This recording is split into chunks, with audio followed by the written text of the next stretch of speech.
I can't remember the very first theme song that I did for a soap opera. I was with GMA7 before, and I did this really, really beautiful song, and it was called Ikaw Lang Ang Mamahalin. That's right, but hindi po yun ang kakantahin ko.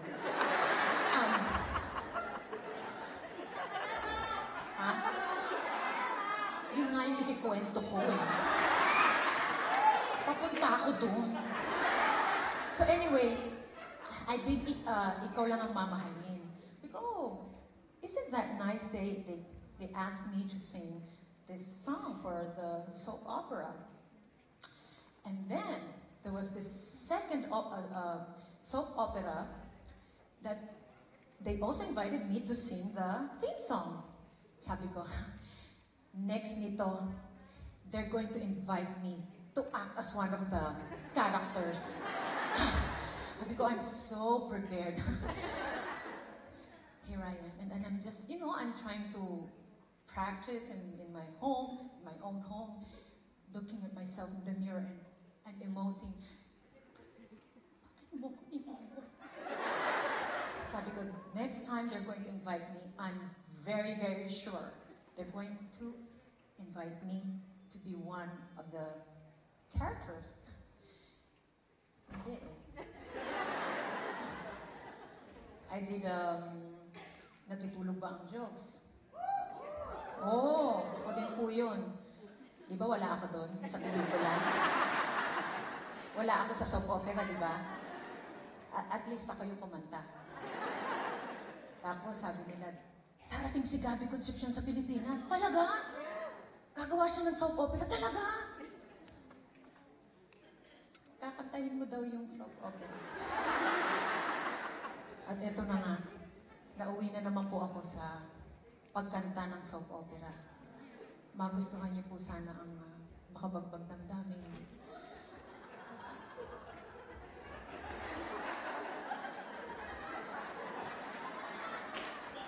Wala eh.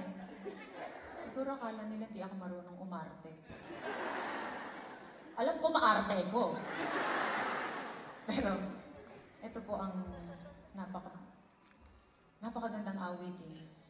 Yossi Kadiri. Ay, hindi pala. Go Daddy, play the song. Diba?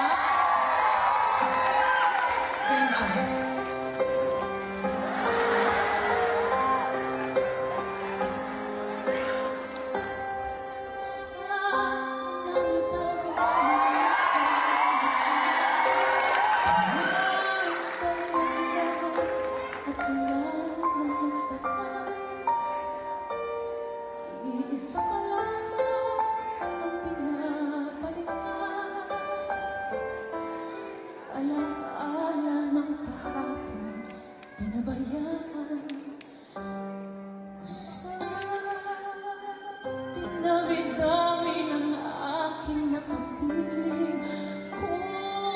Sino-sino ang umibig sa akin? Iisa lamang ang inaasahan. Ang makalipas, di maaaring balikan. I love you too.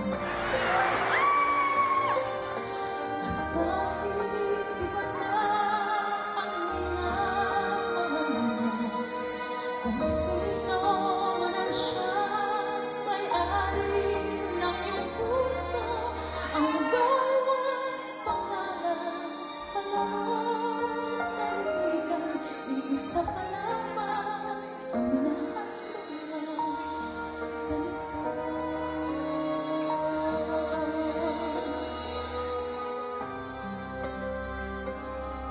Gabi.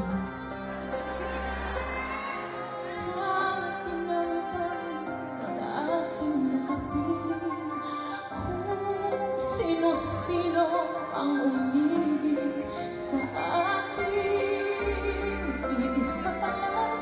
Iisa pa lamang ang inaasam-asam. Ang nakalipas di maaaring balikan.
I love you, Daddy.